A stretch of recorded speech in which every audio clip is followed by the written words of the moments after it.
Here we go.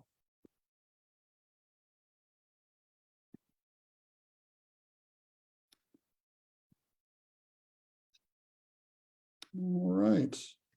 Welcome everybody out in Facebook land and later on in YouTube land as well. I'm Jonathan Haupt, Executive Director of our Pat Conroy Literary Center here in Beaufort, South Carolina. That is the sound of my dog drinking water right next to me, which you can probably hear. That's the beauty of Zoom. It's not a Zoom if there's not a dog present at some point. This is our monthly open mic night for December 2022. This is a program that we put on each month in partnership with our statewide South Carolina Writers Association. Very happy to have a group of writers from both in and well beyond South Carolina tonight, sharing their work with us. And our featured writer, Juan Eugenio Ramirez, the author of this beautiful, in many senses and in every sense, book, The Man with Wolves for Hands, will be our featured writer closing out our evening tonight. So to kick us off, I'm very happy to welcome to our virtual stage, Gary Grossman. Gary, we're ready for you. Thank you. So I am a recently retired professor of ecology at the University of Georgia, to give you a little background. And I've just published this graphic novel, since there was some discussion about graphic novels a few minutes ago. I'm going to read 4 poems if I don't get the high sign that 5 minutes is up. The first poem is entitled Color Fields. Can everybody hear me okay? Can you raise your thumb up? Okay. The color field painters, Rothko, Still, and Newman, birthed abstract shapes, squares, fat lines, splotches like dripped candle wax, colors that contrast and complement. Creative lust is satisfied by many forms of caress. I paint with words, hoping to inform that crimson is a slash of blood, but scarlet says, please smile. Today, my mood falls between Viridian and Azure, learning that physics has now established that light and emotions are one and the same. My brain furrows and a query lingers. Is love a particle or a wave, or in some essential way, only complete as both? The next poem is a long prose poem. It's entitled Walking on Ice at the University of Toronto. Guest lecture and doctoral exam finished yesterday. The table for my Wednesday fawn was sadly set with swirling clumps of sky dandruff, loosed by 40-kilometer-per-hour winds, wind chill -8 centigrade, with heaven silvered like a well-worn nickel.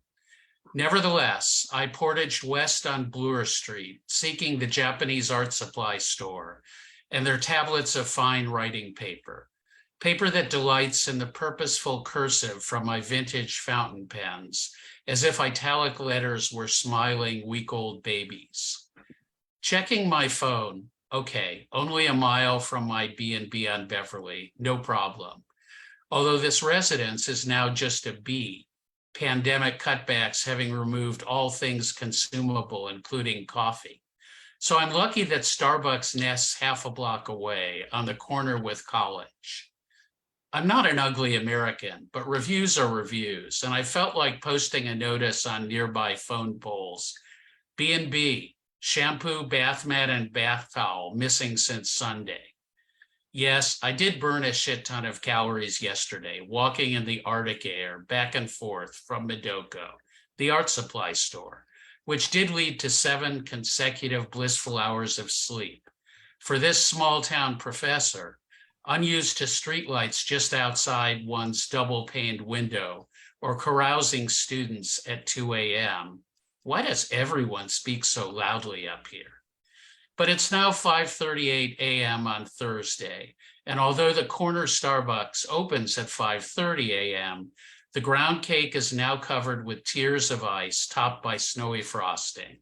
And although my shoe soles are ground grippers, walking on this sidewalk is like meeting your ex-in-laws on the street after an ugly divorce. Okay, she cheated on me. and I find myself doing an occasional disco move to maintain balance while wondering how quickly I can get to coffee because my skin is tasting that -7 centigrade and I'm jonesing for the tongue-coating bitterness of 16 ounces of dark roast. When it suddenly occurs to me that this is life, isn't it?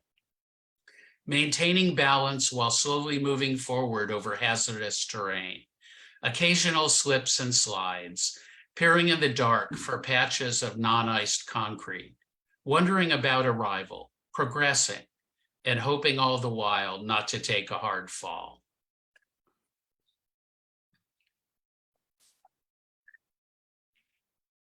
Okay, this is another prose poem called Off Blue Sky.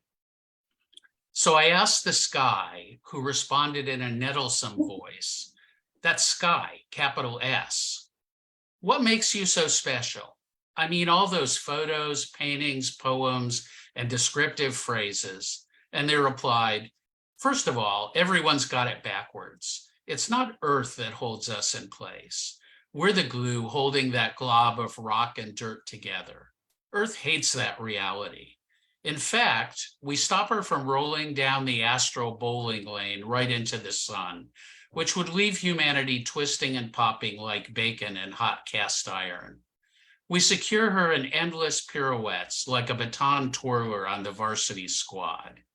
And those show-offs, the oceans, they steal their color from us. Okay, exaggeration, though mostly true.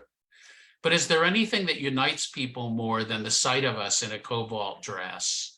I mean, I'm everywhere from Tierra del Fuego to Greenland, as are our blushes, yellow to crimson sunrises and sunsets. When Earth harangues, I turn cloud gray and tear up. When exhausted, fog arrives. But anger brings the purple and greens of tornadoes and typhoons. I'm really much more sensitive than I seem. And do I have time for one short one? Yes, absolutely. One more. Okay, so this is entitled The Rhythms of Various Bodies. Celestial globes rise and set, our bodies stepping to the daily waltz of sun and moon, circadian, the 24-hour rhythm forming daily, monthly, and annual cycles. Not tree nor fish, our yearly growth rings are unseen. The first cycle felt is monthly, uterine lining waxing and waning, painting the moon carmine with tears or joy, as pulse, blood tension, and body warmth dance with light and dark, sleep and waking. Our life cycle begins helpless, then learning, then doing, sliding back to helpless, then quiet, finally, the last breath. Thank you for your attention. Thank you, Gary. Thank you for sharing those with us. Gary, thank you for being a scientist and writing poems.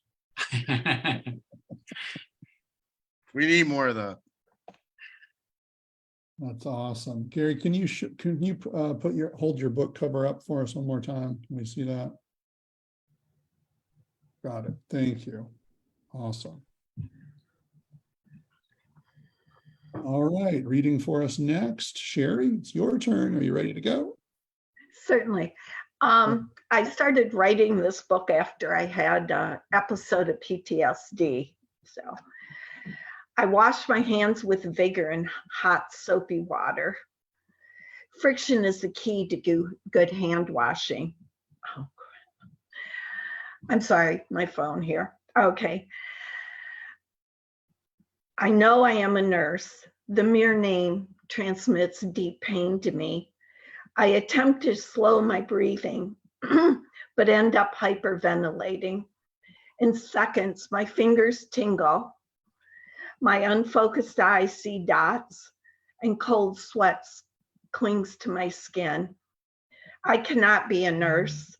Nurses save people, not kill them. Even with my years of nursing, I had no inkling, not even a whisper in my mind of what could go so wrong, deadly wrong. Her exposed blue foot with the emerald chip gold toe ring she loves so were peeking out of the crumpled sheet. It washed away all my thoughts, yet I called out the code glue. I started the game where the end is the beginning. Dead she was when we started, and dead when she ended. What did I miss? What didn't I see? I should have done more. Monica's dead. I did it. I made it to the end of my 12 hours that day. I killed my patient. I stared at my face in my rearview mirror. I was guilty. I mumbled to my husband that my day had been rough, no details, went straight to bed. My car was running, but it wasn't moving the next morning. I was frozen. My hands were white-knuckled on the steering wheel. A dark, forbidding abyss loomed through the windshield. I had come undone. Ken carried me into the house, placed me on the couch, the love seat. I heard his voice in a distance fog. Babe, you scared the hell out of me. What's going on? I didn't respond. Ken's a retired cop. He fought being retired, even though this was the second time some knucklehead had tried to kill him with the bullet. Spinning out of control, I refused comfort. Stayed in bed, didn't change my clothes. The need for a shower was not in my thoughts.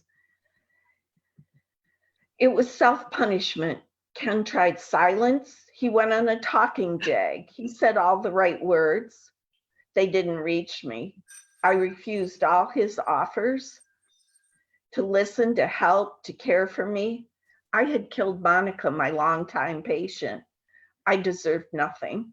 I deserved punishment. I curled into a ball in a fetal position on our bed. The suffering bed covers spread head to toe over my guilty self. Work put me on medical.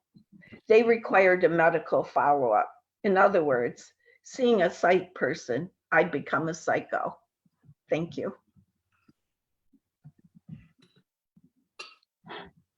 Well, thank you, Sherry. Sorry for the bad reading. No, that was a wonderful reading. Sherry, is that a complete manuscript or is that something that you're working on now? I'm working on it now. Red Hen Press, it's in California. I'm familiar. I gave 3 chapters to them and then they asked for the whole book. So Oh, that's awesome. hopeful. Congratulations. Yeah, Thank Red you. Hen is wonderful. I know a couple of poets. who've Congratulations, done yeah. Red Hen. That's awesome. All right, our next 2 readers in this order will be Robin and then Pam. So Robin, we're ready for you if you're ready for us. I'm trying. Here we go. I haven't, I wrote this about 2 years ago and I've thought about it, but I haven't reread it recently. So we'll see what happens. Birth of a collage. A solid week spent sifting through photos, drawings, cartoons, quotes, newspaper clippings, searching for birds, animals, trees, musings, and sunrises that were you. Cutting with my tiny scissors to preserve the fringe of a heron's wing, the Spanish moss clumps on a tree, the rays from a sun. Sitting for hours, moving scraps of paper like chess pieces or checkers, playing some imaginary game, all about you. My roadmap, your poems, your prose, your photos, your daily announcements posted to followers. You actually sought me, but I followed. A 1950s illustration of a little lad leaning against a great tree, surrounded by wrought iron gates, waterfowl and infinite amounts of water. You, the lad grown into a Southern Jeff Spicoli, feigning ignorance in order to seem homespun. Oh, the pussy that must come your way. Me, sensing your waning heart, I glued the treasured bits anyway. Ignored and unwanted, I ripped the images and still redid. Satisfied finally, I placed my work in an antique frame. You pronounced your new lover on the social network. I went to the post office. You both swore your undying gratitude to each other. I paid $25 for shipping. Created, put out in the world, I went back to my closet of a heart and I cleaned my workspace. That collage deserves to be liberated from its shipping container. I've seen it. It's good. Even your new lover might like it as well. That's it. Oh. Beautifully, powerfully read, Robin. You've been Thank you. hosting open mic for about 3 years now, and I can honestly say that was the first Jeff Spicoli reference. Oh, gotta have a Jeff in there. I appreciate that. I'm glad you're with us tonight. I hope it won't be the last time you join us for open mic. Thank you. Thank you for putting up with my lateness, and thank you for hosting. If I may ask, where are you joining us from? Charleston, Mount Pleasant, actually. Excellent. Yes. Wonderful. Pam, I'm so happy to see you back with us, and I'm really looking forward to hearing you read. Thank you. Well, this is, I'm going to read an excerpt from a 4-part piece that actually, each part is named for a bird: raven, bluebird, grackle, and cardinal. And I'm going to read bluebird. It's was published in 2021 in Pine Mountain Sand and Gravel. And okay, here we go. Finding Mama, bluebird. I came to live with Mamaw and Daddy Paul when I was 4 because Mama lost me lots. Daddy and I rode to them in Ruby, the car I named, my front seat home. I snuggled close to Daddy, full of cereal eaten straight out of the box and silly songs. Old Pam Campbell is a bag of wind. She's got big feet and a double chin. He sang sweet songs too. One had me singing to every robin I chanced to cross afterwards. When the red, red robin comes bob, bob, bobbing along. Sweet song. He taught the sounds and shapes of spirituals. Swing low, sweet chariot, coming for to carry me home. He sang lead and I followed. I didn't see Daddy much. His job, setting up stores for Winn-Dixie, kept him on the road. He came the night before I was to start first grade with a bag of school supplies, a brand new box of crayons, wide-lined paper, and yellow pencils with brown rubber tops that erased mistakes. You got your worry wrinkles on, baby girl. I'd rather stay home with Mamaw. Daddy Paul reads to me every night. I make words for him. Daddy Paul's done a good job, but there's other things you'll learn from Miss Wilson. She taught me. She's a peach. Daddy called the people he liked the most a peach. I liked apples best, but agreed to give school a try. Miss Wilson hugged Daddy like Mamaw did when Daddy strode in her front door after a long time away, and Miss Wilson hugged me like I was hers. I never noticed Daddy leaving once Miss Wilson put a book in my hand. When she heard the letters sing on my tongue, she moved me to the Bluebird reading group, my favorite bird. I wished for Mama to come that day too, but she didn't. On Mamaw's drop leaf table, there's a picture of Mama and Daddy taken before I was born. In it, Mama's sitting in the curve of the crescent moon with Daddy. Daddy, how'd you and Mama get to the moon? I lassoed it and drew it to earth for us. His smile faded. I kept his words in my heart and didn't ask any more. Mama came once when I was 7. Hey, Pam. I sidled up to Mamaw. I'm your mama. Don't you remember me? I didn't. She looked different than when she sat on the moon with Daddy. Maymall made us all a cup of tea and eased us into knowing each other again. By nightfall, I was on Mama's lap at the piano, she making the notes with my fingers on top of hers, us making music together. I begged to stay home the next morning, but Mama coaxed me with a promise to play the piano with me right after school. She tied the brand new shoe she bought for me and shooed me out just as my cousin hollered, "Hurry up." She was gone when I got home. I didn't cry, just curled up like a roly-poly, all quiet-like in my bed. Mama let me be and covered me, shoes and all, with a soft blanket. Mama disappeared into the letters she wrote in her left-handed slant, into the pictures she drew and colored, into the worn record she sent a Captain Kangaroo singing, "Button up your overcoat, you belong to me," and into the moon with Daddy. Thanks. That was wonderful, Pam. Oh, my goodness. Was the expression, I tried to write this down, I don't think I got it exactly right. You've got your worry wrinkles on, is that it? Yeah, you got your worry wrinkles. My dad would say that. You got your worry wrinkles on, baby girl. He said that to me even when I was older.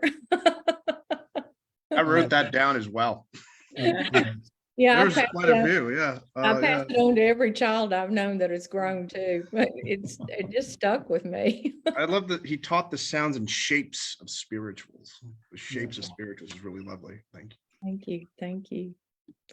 Anytime Pam is with us, I find myself writing things down. It's I gladly collect expressions from Pam's work.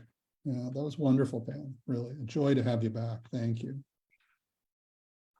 All right, we got a first timer tonight going next. Diane, are you ready to read?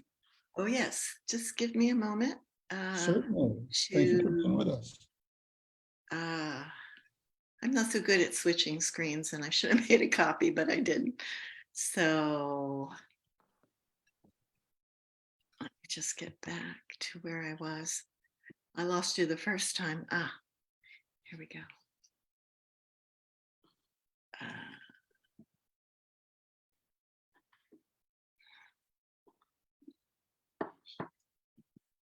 Okay, the first poem is called Soot.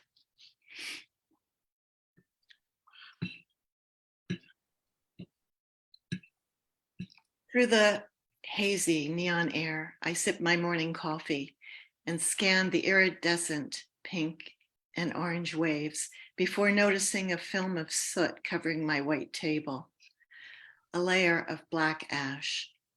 The weatherman says our Technicolor dawn is a product of 500,000 California redwoods and sequoias incinerated in a raging wildfire.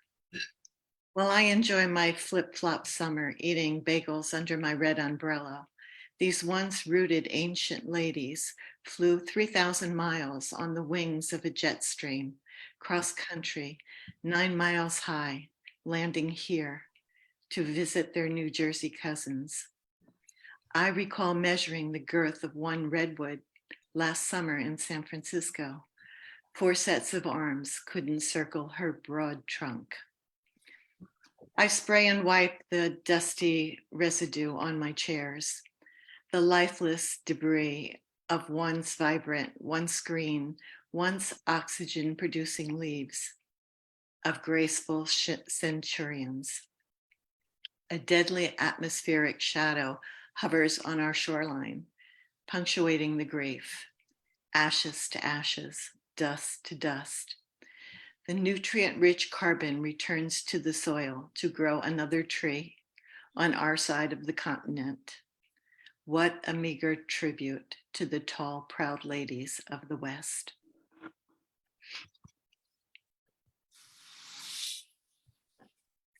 Okay. Then, let's see, I'll read Box of Lies. No regrets, I say, as the tear streaks my cheek. I wrap the embracing couple in brown paper, placing it in the box. The attached tag reads, "For those who have found their true partner in love and life." Cobwebs of memories cling to these objects collected over our 25-year journey together. A porcelain Landro slips from my hand, crashing to the floor. Son of a bitch, I say, wondering who I'm talking to. A broken heart will not kill me, I know, but staying here will. I shift through shattered pieces, a sharp fragment. The mother's arm still embraces the infant. I return to the packing, remembering the promises made, but not kept. I walk out the front door, leaving shattered pieces and the half-filled boxes behind. No regrets, I say, as a tear streaks my cheek. And the last one is called Suffragettes. Our bulbs had been planted, ladies, long ago by the wise hands of our mothers' mothers before the winter came. Freezing soil chilled our essence to the core, but we flourished underground. No one told us in order to bloom, we had to survive sub-zero. But here we are at last, hardy with the energy of hibernation, courageously popping through cement soil, strong, fresh sprouts, deeply rooted, opening above the frost line. From mature to magical, delicate beauty, passionate colors all, fragrant, alive perfection, growing wild and free in endless summer. Our bulbs had been planted, ladies, long ago by the wise hands of our mothers' mothers before the winter came.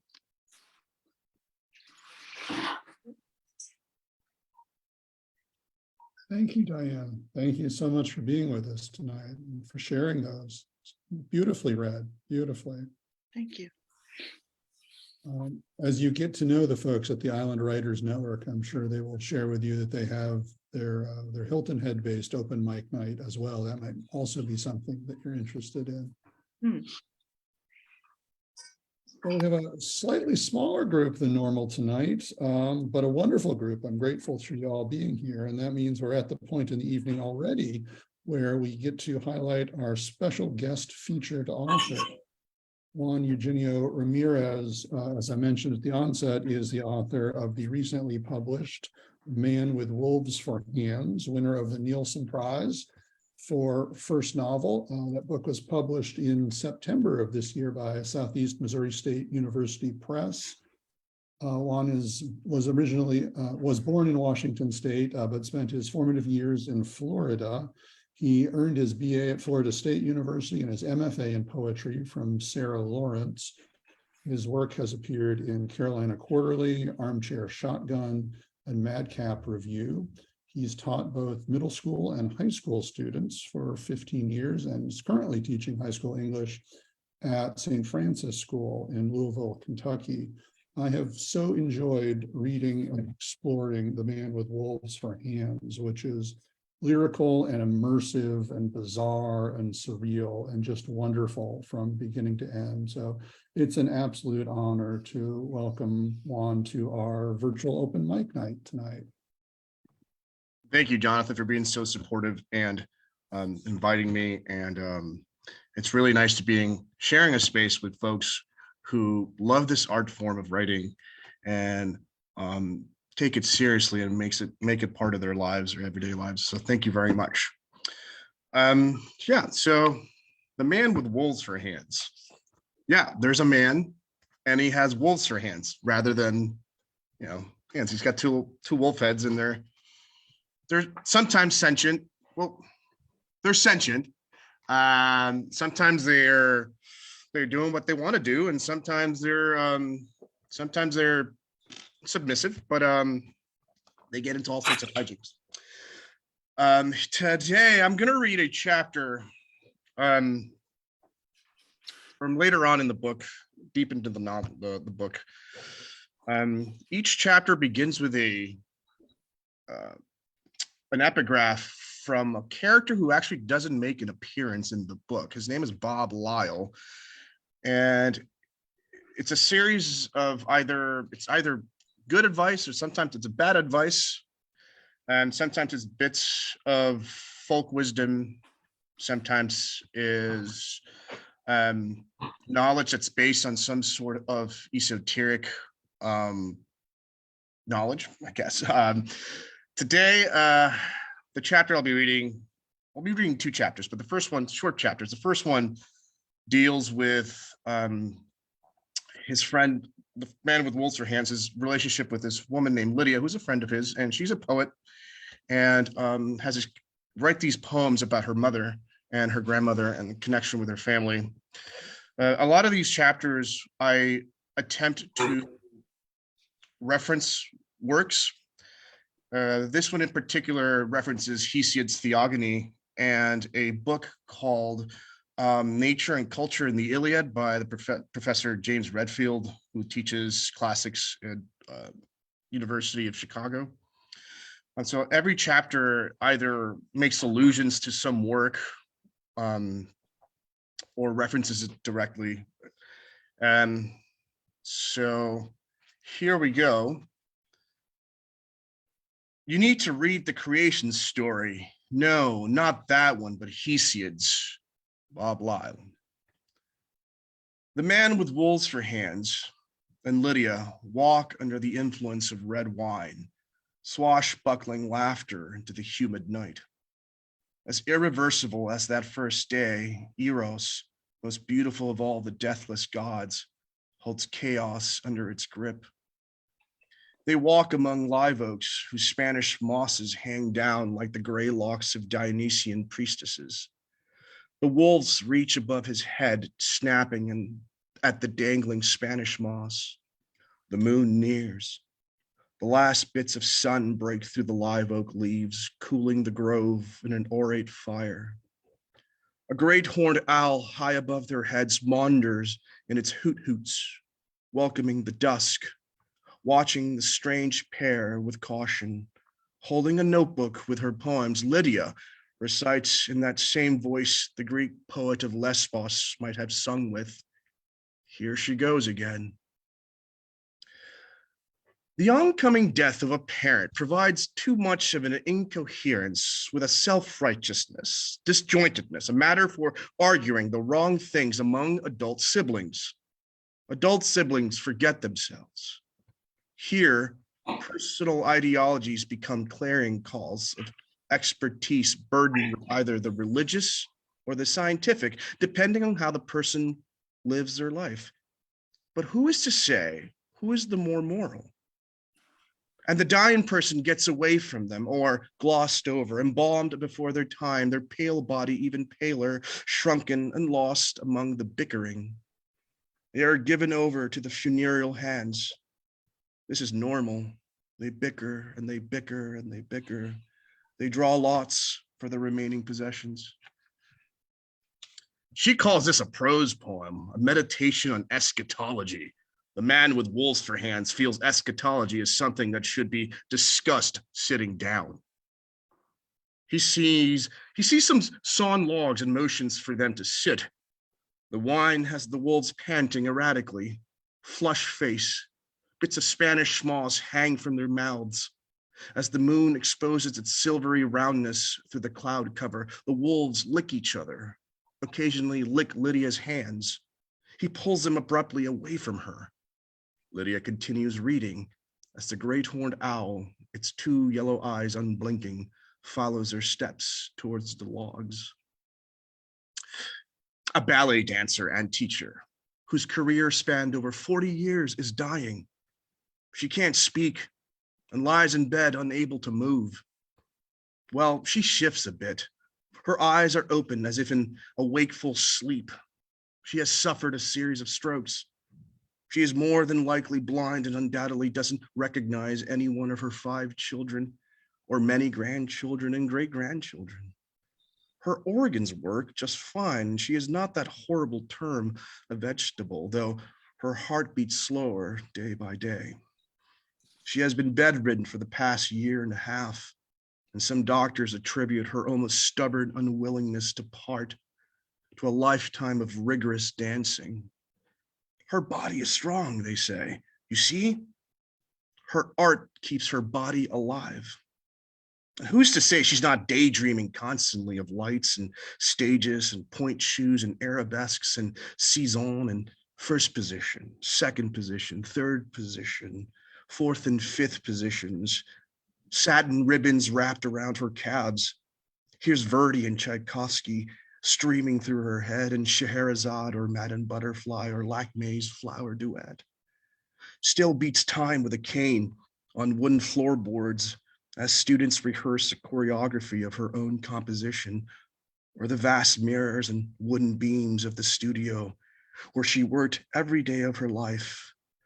As she would raise one of her pillar-like legs and stretch across a wooden beam, her hands gripping the bottom of her point shoes, and the smell of the studio, the smell of sweat and rosin, laughter from students, constantly the laughter of students before class as they stretch and leap before the mirrors.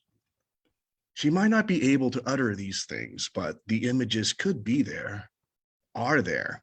The body's material is memory impossible to unwash.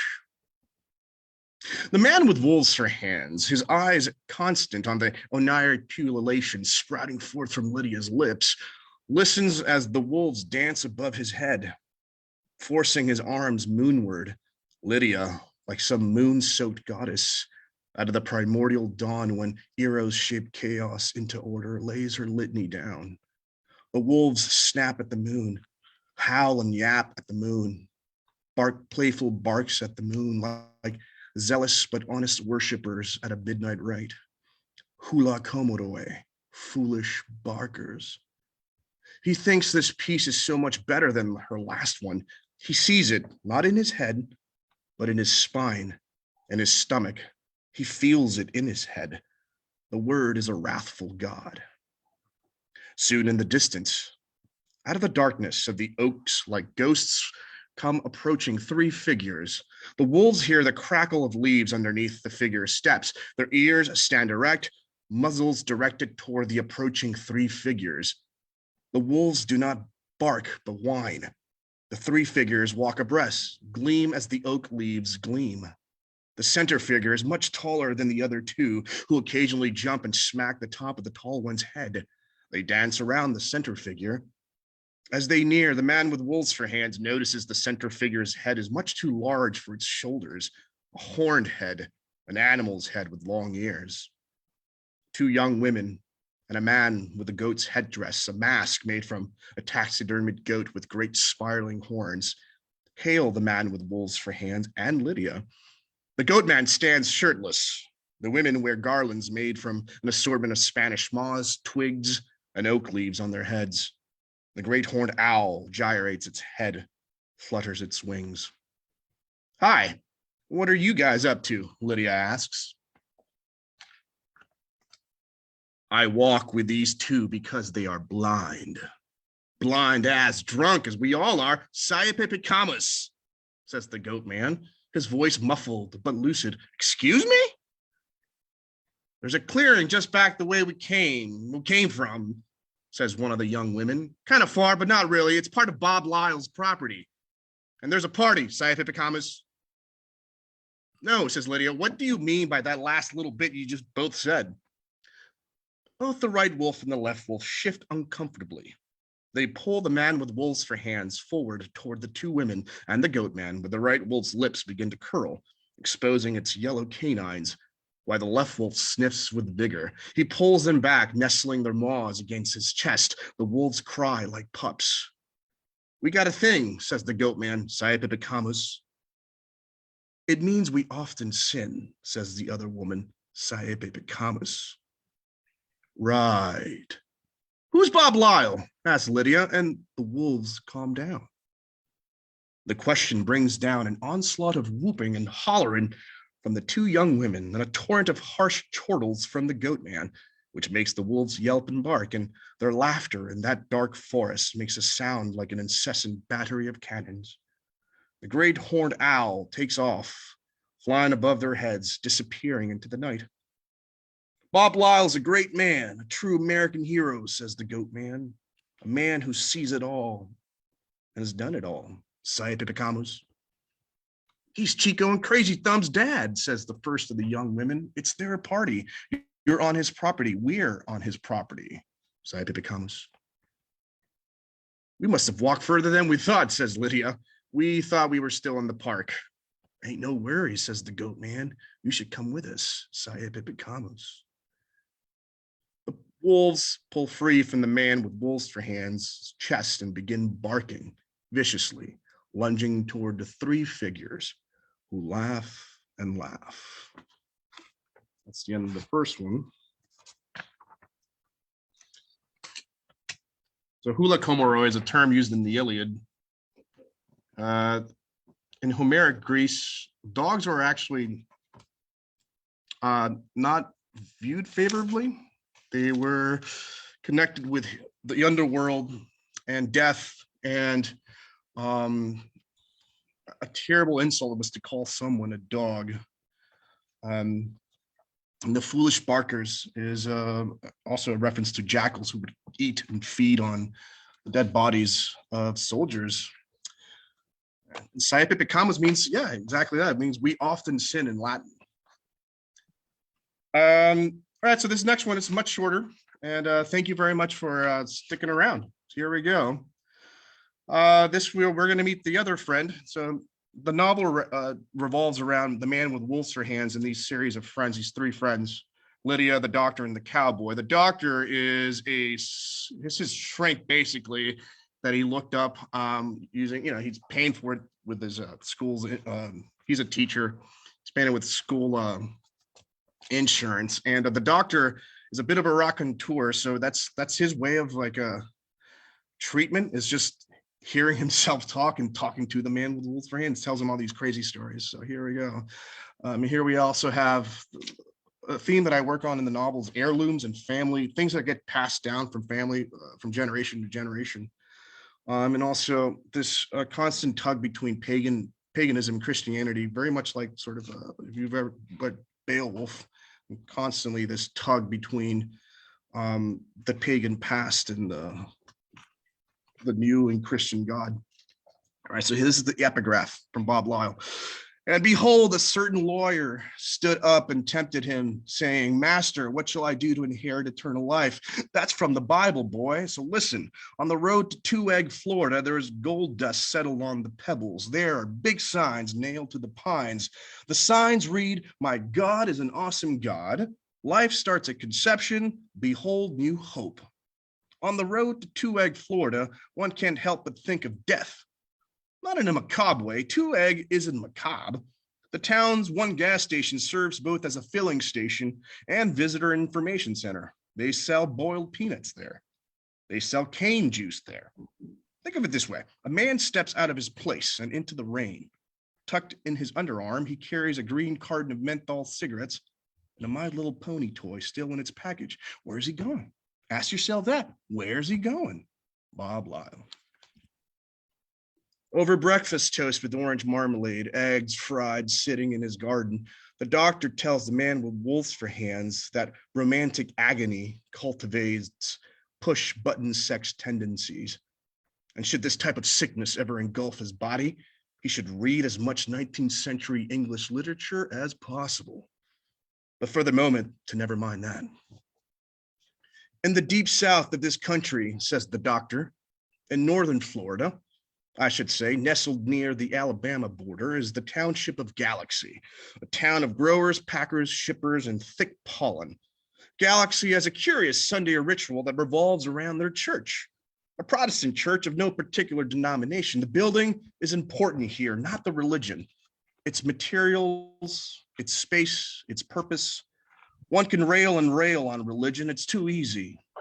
Building, the ritual that's important. Their muzzles sticky with marmalade, the wolves set to licking the sweet stuff off of each other. The right wolf's saliva mixed with marmalade causes one of the left wolf's eyes to stick shut. The right wolf continues to lick the left wolf until its eyes are set free. The wolves continue to lap at each other's muzzles as the doctor spins his tail, wrapping strings of wolfy drool around their maws and faces. The doctor continues. They hold service in a voluminous building built from tin and sheet metal, soberly painted with tall windows that let all the sunshine in.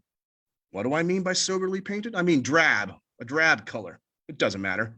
3 rusty iron crosses stand on the vast front lawn. Nothing curious just yet.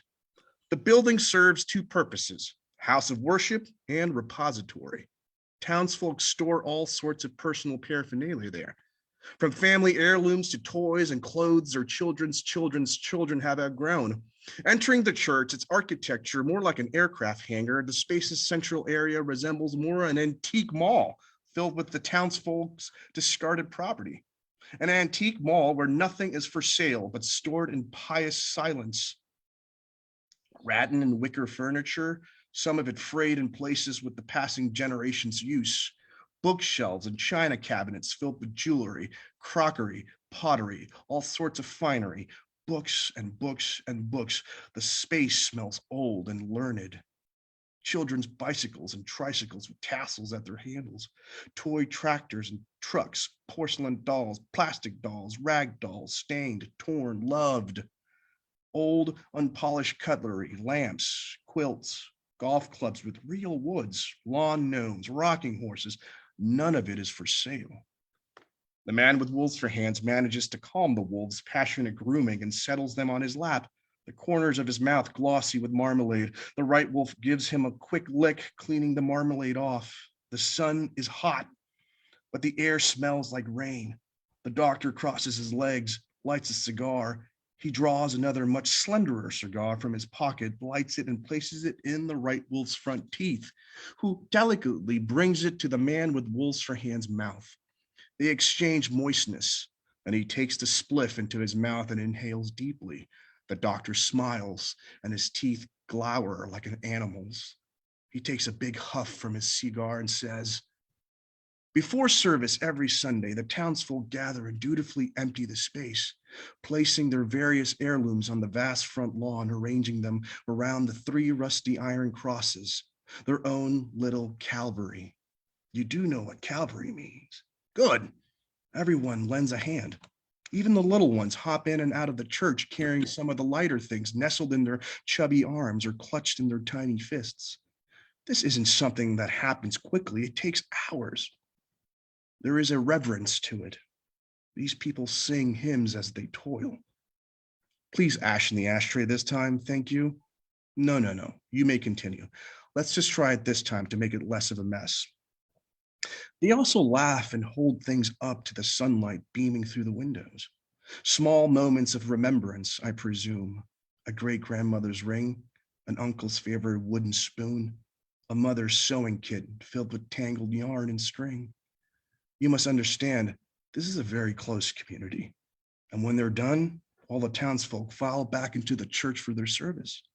The unstacked folding chairs kept off to the sides, but most of them, if you could believe this, after all that toil, remain standing throughout the duration of the service.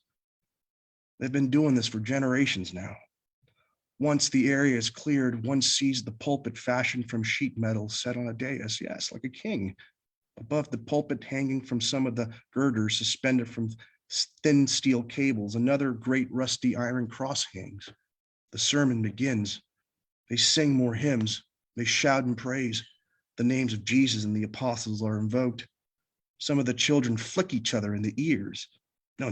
They're just behaving as children behave. These are normal, loving people. The service ends. This congregation does not immediately set themselves to return all their things back inside to the church. They instead spread blankets on the vast front lawn and sit in the spaces among their possessions. They roll out grills and kept in the tin and sheet metal shed behind the church, and coolers stuffed with ears of corn and marinated chicken and chops and fruit salad and potato salad and baked beans. They light their grills, congregated around the 3 rusty iron crosses, and their smoke rises like pillars towards heaven. Well, yes, we're having a good time, but also they worship. Well, afterwards, they put it all back in. It takes hours. Once again, they do this every Sunday.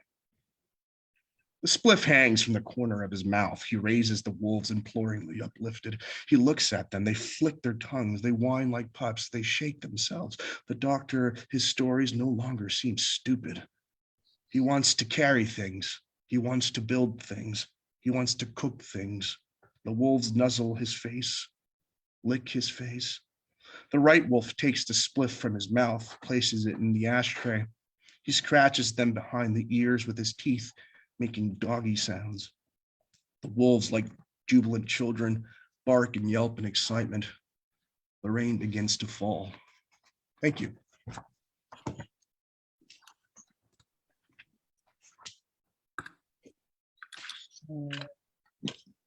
Thank you, Juan. So beautifully read. It just comes alive and takes on another level as well when you hear you read it versus. Thank you much. Thank you for having me. That was really wonderful. I'm having a good time. Was your reference to the goat man, to the actual goat man that used to travel around the Southeast? Do you know about this guy? I sure don't. Please tell me more. Just Google, I don't want to take up everybody's time, but there was a guy who went around the Southeast with like 15 goats in the back of kind of a trailer, a horse-drawn trailer. So just Google the goat man of Georgia, for example, and a Wikipedia article about him will come up. But your reading, your voices are so true. It just made me think that was a reference to a part of Southeastern history. Yeah, and he traveled Alabama and that way. Look up also Larry Martin. He's a wildlife artist and based in Anniston, Alabama, and he drew him and interviewed him. Yeah, so that's who I thought of too, Gary. At first I was a little horrified about the wolf hands, heads hands, but They're then actually quite sweet. I began to like them. Charles when they're McCartney is his actual name. Right. Sorry for interrupting. No, it's okay. Charles McCartney. Yeah, that journey into it. This book started with just that image of this horrific condition. Like it actually started off as a game I was having in graduate school with some friends. It was called Would You Rather? And I was like, would you rather have wolf for hands or sheep for feet? It was something silly like that. But that image always stuck in my head. And so I started sort of, the impetus with the story began with this awkward, surreal image. And so everything started wrapping itself around the image. And it did cross my mind that, whoa, these are wolves, right? So they should be vicious in some way, somehow. But I just, for some reason, I could never get there.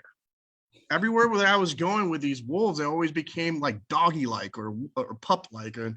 But it's not. And somebody had reached out to me, an undergrad at University of Arkansas who read the book and was really interested, asked me that question. It's like, these are wolves, but they're kind of docile and they act like dogs a lot of the time. So what's going on with that?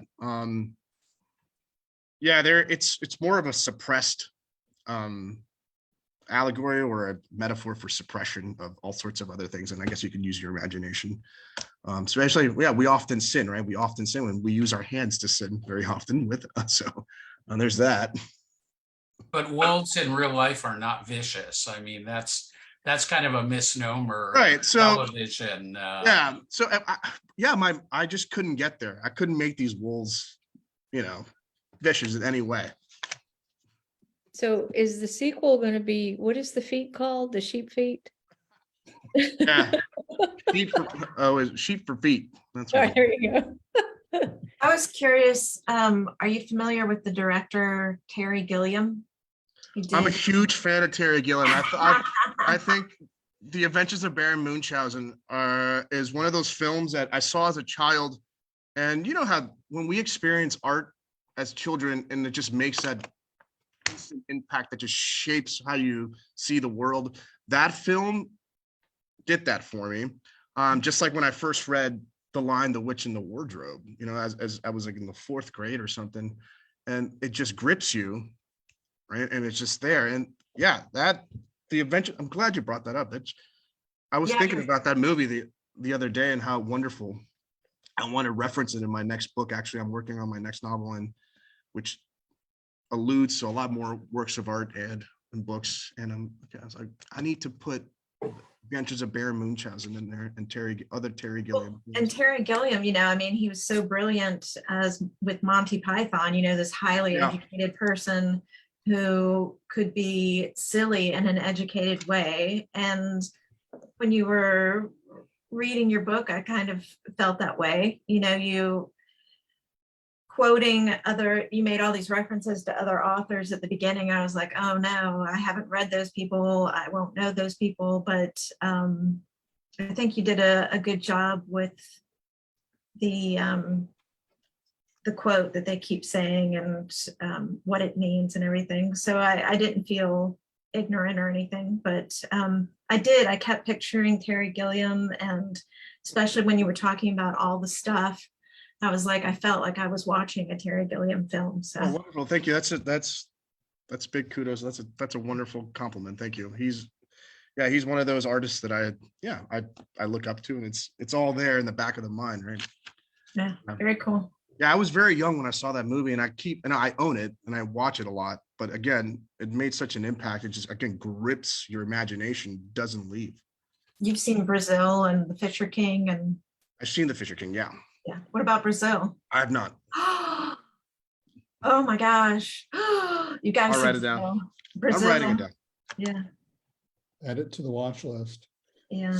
So much of Terry Also- Gilliam's brilliance is the juxtaposition of the surreal with the scholarly, with the comedic. I mean, this is heartbeat that emerges, and your work does that. Yeah. I You're just talking love about your commitment to the wolves, that we never go more than a paragraph or two without them doing something. This sort of omnipresence of this bizarreness, but they're characters, and they're handled in such a beautiful way. It's wonderful. And part of the crafting of this, and as you start writing and the further deeper you go into this thing, it's to make sure that it doesn't stick out in a way that's awkward. Like when you're reading it, you're buying into the world. And I think that's a really important thing that good authors do, right? You have to sort of try to, make it as natural as possible. And the novel will teach you how to read it, how to read itself. So hopefully that's like fingers crossed. I hope that's what it's doing. I kept thinking, wow, we have our own Gabriel Garcia Marquez of the South now. That'd be awesome. Well, I think you do a good job, because what, like I said, started out kind of like bizarre, became very normalized, and you keep a nice balance, and I love how you read. I mean, I could hear the different voices. I was always grounded with where you were, but I think the biggest compliment I would say is how normal it sounded. Something that is not normal. Yeah, that was, again, as the further I went into the thing, right, when you begin writing, you just don't know where you're going with something. At some point, you start seeing the story emerge. Now it's time to craft. Mm-hmm. Right, and then the crafting is where the hard work is, and that's when all of those things are. So you're making notes, right? You're revising constantly. So yeah, that is a very, very conscious decision, but that does come further into the process rather than right away. I'm really curious because I finished writing my novel and I'm fighting with my query letter. And I'm just really curious what your query letter might have sounded like, or what your hook was. I didn't write a query letter. I don't have an agent. I sent out to first book contests, which are blind readings of the work, and just got lucky. Yeah. So in a blind reading, basically, the names are covered up and readers get a stack of manuscripts, and there are certain levels, right? If you're one of the readers in the first round, you'll get 20 manuscripts, 30 manuscripts. Jonathan can probably explain this a lot better than I can. And then you pick 5, then you move those 5 to the next round. And then that person picks 2, and those 2 gets until the actual judge gets like 3. And then the judge picks out of the 3.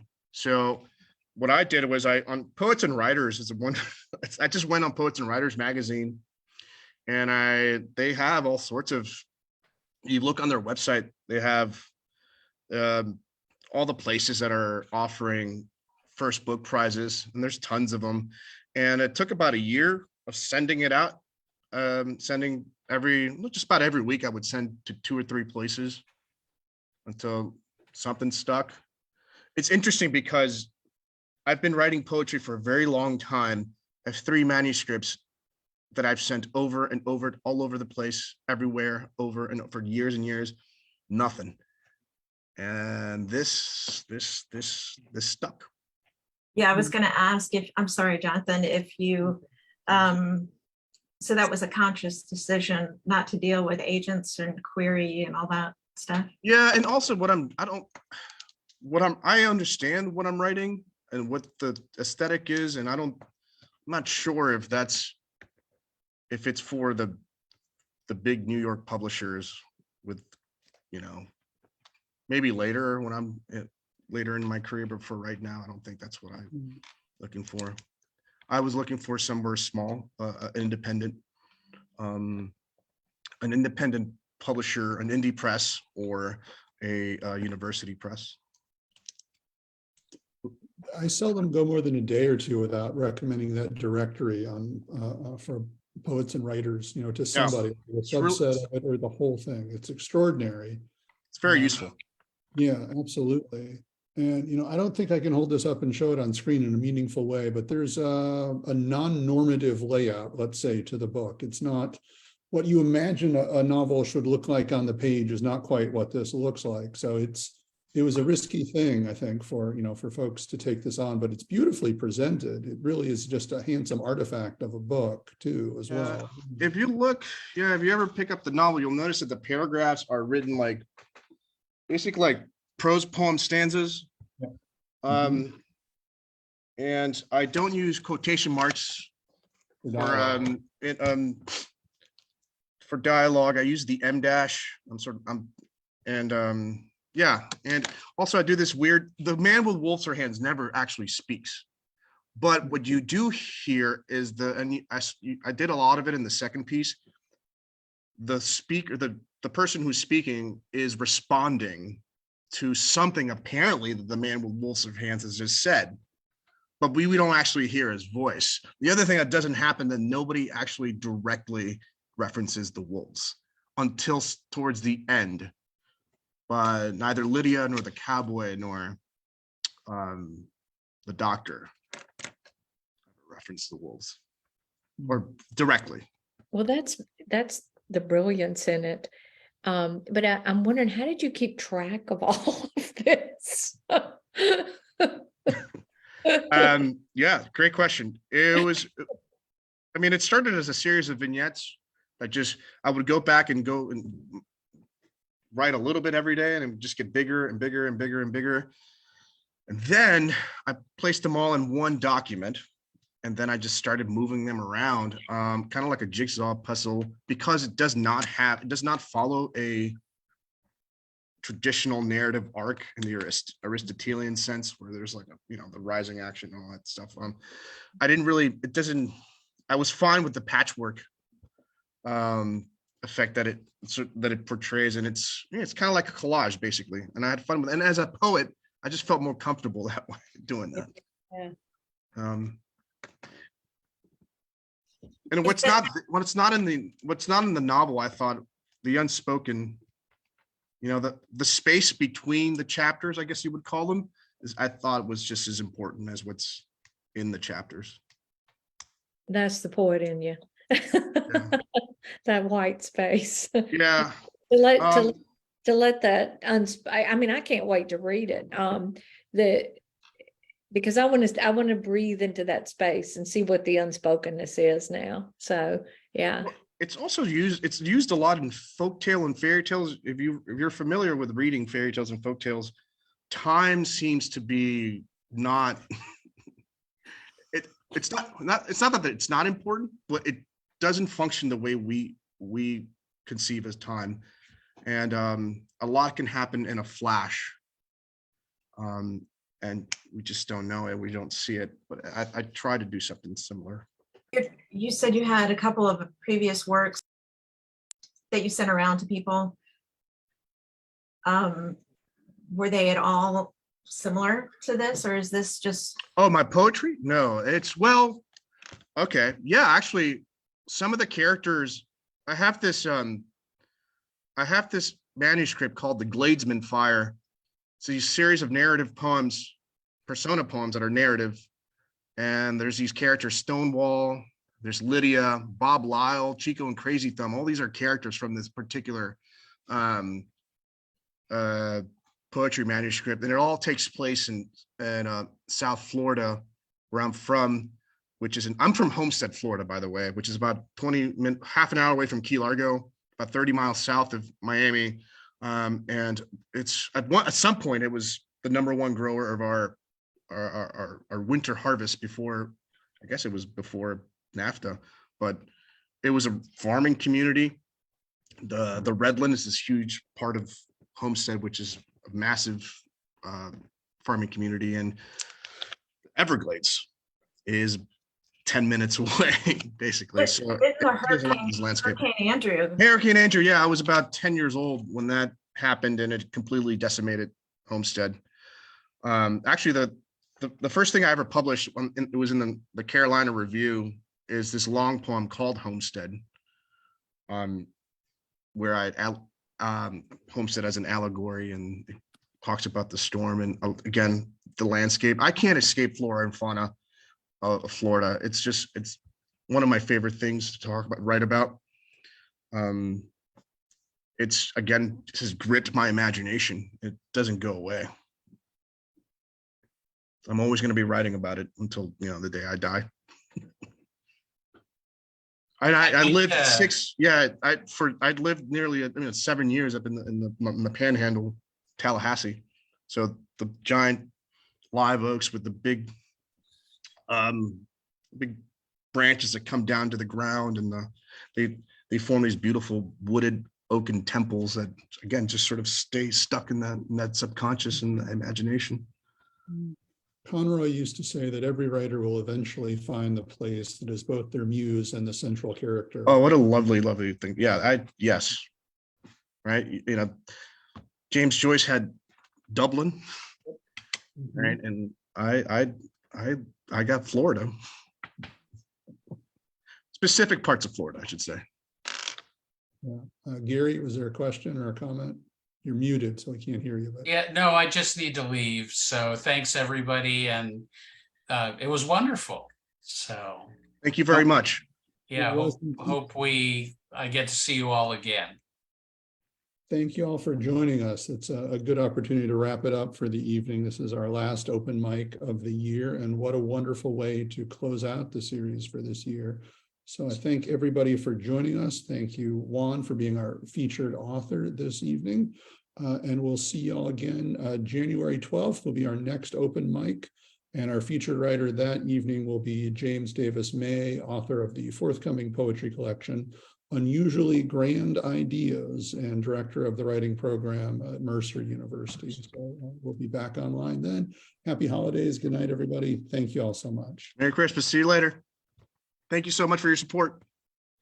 Thank Bye. you. Thanks, Jonathan. Thank you, Jonathan. Thanks, Juan. Nice meeting all of y'all. Nice meeting you. Right. Oh, Juan, do you know Lauren Crawford by any chance in Louisville? Lauren Crawford. I sure don't. Drama teacher. Awesome. Do you know where?